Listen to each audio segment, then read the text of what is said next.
Hello दोस्तों, नमस्कार। स्वागत है आपका अपना स्टडी चैनल लर्निंग जीएस वाला में। तो दोस्तों, आज हम फिजिक्स भौतिकी की मिसलेनियस क्वेश्चन यानी कि विविध को कंप्लीट करेंगे। तो यह वीडियो किसी भी पेपर की जनरल साइंस, जीके जीएस में जो पूछी जाती है या जनरल साइंस का पेपर हो, फिजिक्स विषय हो, उसके लिए काफ़ी इम्पोर्टेंट है।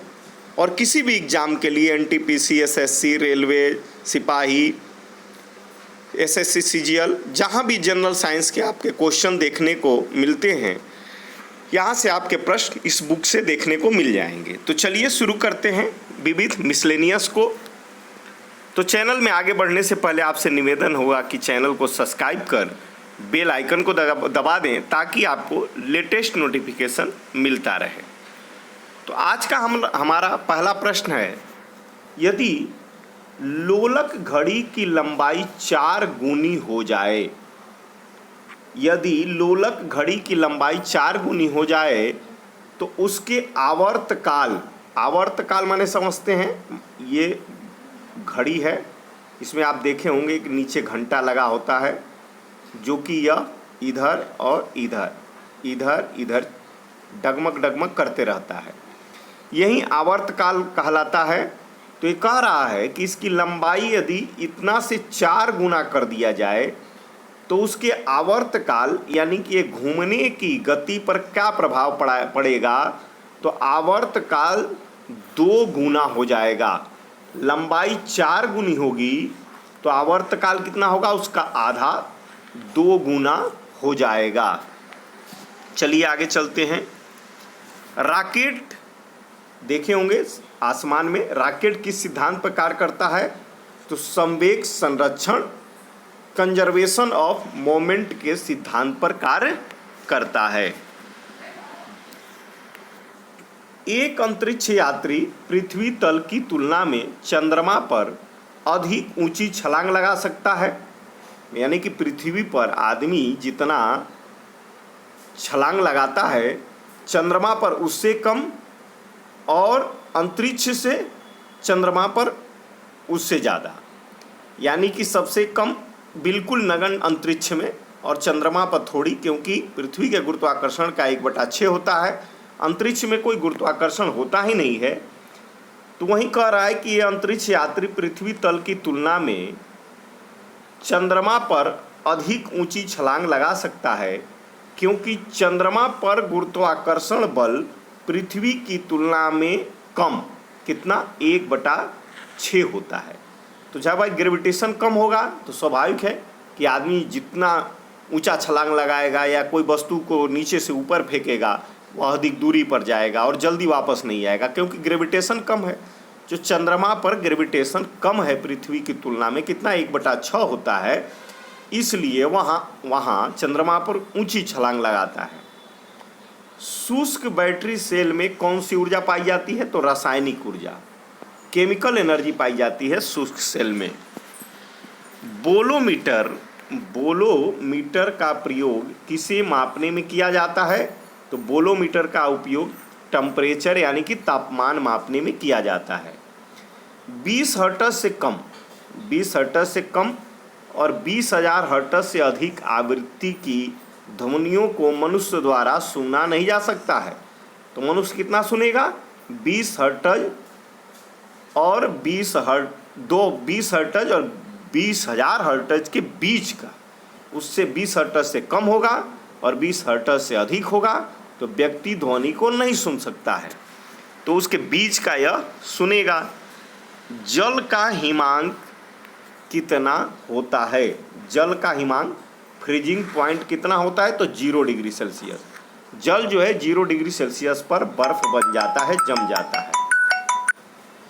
यदि कोई व्यक्ति एक दीवार को धक्का देता है पर उसे विस्थापित डिस्प्लेस करने में असफल रहता है तो वह कितना कार्य करता है। तो शून्य कार्य। मान लीजिए यहाँ कोई दीवार है, यहाँ कोई व्यक्ति है, इस पर बल लगा रहा है और दीवार नहीं हिल रहा है, तो वह कार्य क्या माना जाएगा, शून्य कार्य माना जाएगा। विबग्योर स्पेक्ट्रम का संबंध किससे है। तो विबग्योर जो है स्पेक्ट्रम का संबंध प्रकाश से है। चलती बस के अचानक रुकने से यात्री आगे की ओर क्यों झुक जाते हैं? जड़त्व, इनर्शिया के कारण। क्यों? क्योंकि बस तो गति में होती है। बस क्या होती है? गति में होती है। और आदमी बैठा होता है, तो बस तो गति में होती है, आदमी बैठा होता है, तो बैठने के कारण उसका नीचे का सिरा जो होता है कमर से नीचे वह गति में होता है, जिसके कारण बस रुकने से वो आगे की ओर झुक जाता है। न्यूक्लियर रिएक्टर टाइम बम के लेखक कौन हैं? न्यूक्लियर रिएक्टर टाइम बम के लेखक हैं Takeshi heroes. Takeshi heroes. Hydrocarbon vision 2025 किससे संबंधित है? तो पेट्रोलियम उत्पादों के संरक्षण से। हाइड्रोकार्बन विजन 2025 है पेट्रोलियम उत्पादों के संरक्षण से। यदि कोई सूचना टेलीफोन द्वारा डायल करके अन्यंत्र टेलीविज़न स्क्रीन पर देखी पढ़ी जा सके तो उसे विधि का टेलीफैक्स कहा जाता है। विधि का टेलीफैक्स कहा जाता है। फ़ारेनहाइट पैमाने में शुद्ध जल का क्वथनांक कितना होता है? तो 212 डिग्री सेल्सियस फ़ारेनहाइट में। थर्मोकपल थर्मामीटर किस सिद्धांत पर कार्य करता है? तो सीबेक प्रभाव पर। थर्मोकपल थर्मामीटर किस पर कार्य करता है? सीबेक प्रभाव पर। अब चलिए आगे चलते हैं। प्लास्टिक का गलनांक कितना होता है? तो प्लास्टिक का गलनांक होता है 47 डिग्री सेल्सियस। प्लास्टिक का गलनांक कितना होता है? Melting point 47 degree Celsius. अत्यधिक शीत ऋतु में पहाड़ों पर पानी की पाइप लाइनें क्यों फट जाती हैं? पाइप में पानी जमने पर पानी का आयतन बढ़ने के कारण। पानी क्या होता है? पानी जब जमता है तो उसका आयतन बढ़ जाता है, इसलिए पाइप जो है फट जाता है। एक समतल दर्पण पर आपतित किरण 60 डिग्री का कोण बनाती है, तो परावर्तन कोण कितना होगा? तो वह भी 60 डिग्री ही होगा। 60 डिग्री होगा। इलेक्ट्रॉनों को उनके कक्षा में बांधे रखने वाले बल को क्या कहते हैं? जो इलेक्ट्रॉन कक्षा में बंधे रहते हैं उसको बल को कहते हैं स्थिर वैद्युत बल। स्थिर वैद्युत बल। कलाई घड़ी, प्रदर्शन युक्तियों तथा पॉकेट कैलकुलेटरों द्रव क्रिस्टल का प्रयोग किया जाता है। कलाई घड़ी, प्रदर्शन युक्तियों तथा पॉकेट कैलकुलेटरों में किसका प्रयोग किया जाता है? द्रव क्रिस्टल का, फ्लूइड क्रिस्टल का प्रयोग किया जाता है। जो पदार्थ विद्युत धारा को प्रभावित नहीं होने देते हैं वे क्या कहलाते हैं? विद्युत रोधी कहलाते हैं। किसी पदार्थ की सापेक्ष विद्युतशीलता सदैव कितनी होती है? पदार्थ की जो है विद्युतशीलता कितनी होती है? तो 1 होती है। 1 कितनी? 1 होती है। किसी कांच की छड़ को रेशम से रगड़ा जाता है तो छड़ कौन सा आवेश उत्पन्न करता है? धन आवेश। धन आवेश।